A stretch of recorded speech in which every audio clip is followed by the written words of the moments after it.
Hello നമസ്കാരം, Tara's wonder കിച്ചണിലേക്ക് എല്ലാവർക്കും സ്വാഗതം. നമുക്കിന്നൊരു വെജിറ്റബിൾ കൂട്ടുകറിയുടെ റെസിപ്പി കണ്ടു നോക്കിയാലോ. അപ്പോൾ നമുക്ക് ആവശ്യമില്ലാത്ത വെജിറ്റബിളൊക്കെ ഉണ്ടെങ്കിൽ ഫ്രിഡ്ജിൽ ഇരിക്കുന്ന വെജിറ്റബിളൊക്കെ നമുക്ക് കേടാവണേ മുമ്പ് എടുത്ത് നമുക്കിങ്ങനെ എല്ലാം കൂടി കൂട്ടിയിട്ടൊരു വെജിറ്റബിളിൻ്റെ മിക്സ് കറി വയ്ക്കാം.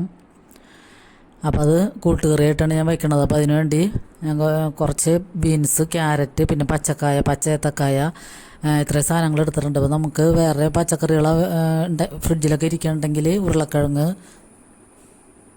കോളിഫ്ലവറോ എന്താണെങ്കിലും ഇതിലേക്ക് ചേർക്കാം. അപ്പോൾ നമ്മൾ പച്ചക്കറികളൊക്കെ കേടായി പോകാതെ കേടാവണേക്ക് മുമ്പ് തന്നെ ഇങ്ങനെ എടുത്ത് നമുക്കിപ്പോൾ അന്നത്തൊക്കെ ആവശ്യമില്ലെങ്കിൽ പിറ്റേ ദിവസത്തൊക്കെ ആയാലും നമുക്കെടുത്ത് വേവിച്ച് വെക്കുകയാണെങ്കിൽ അത് കേടായി പോകില്ല.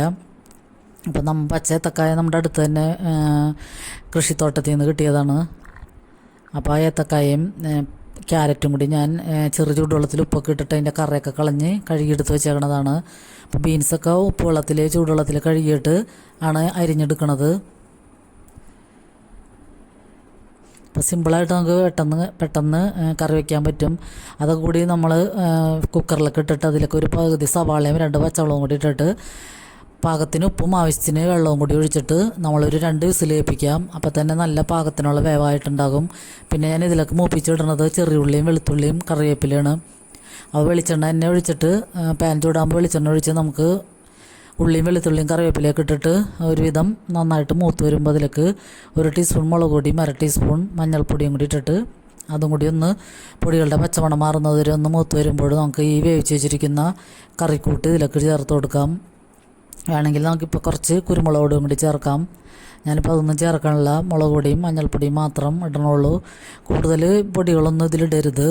വെജിറ്റബിൾ ആയ കാരണം അധികം പൊടികളൊന്നും ഇല്ലാതെ കഴിക്കുമ്പോഴാണ് ടേസ്റ്റ് വരുന്നത്. അപ്പോൾ ഇത് ഏത്തക്കായൊക്കെ ചേർത്തേക്കണാരും തന്നെ നല്ല അടിപൊളി ടേസ്റ്റാണ് ഈ കറിക്ക്. അപ്പോൾ നമുക്ക് ഏത് വെജിറ്റബിൾ വെച്ചിട്ടായാലും ഇങ്ങനത്തെ കൂട്ടുകറി ഉണ്ടാക്കിയെടുക്കാം.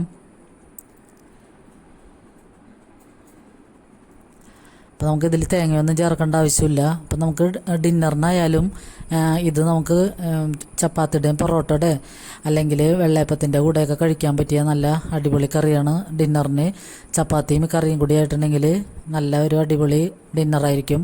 അപ്പോൾ ലൈക്ക് ചെയ്യുന്നവർക്കും കമൻറ്റ് ചെയ്യുന്നവർക്കൊക്കെ ഒത്തിരി നന്ദി.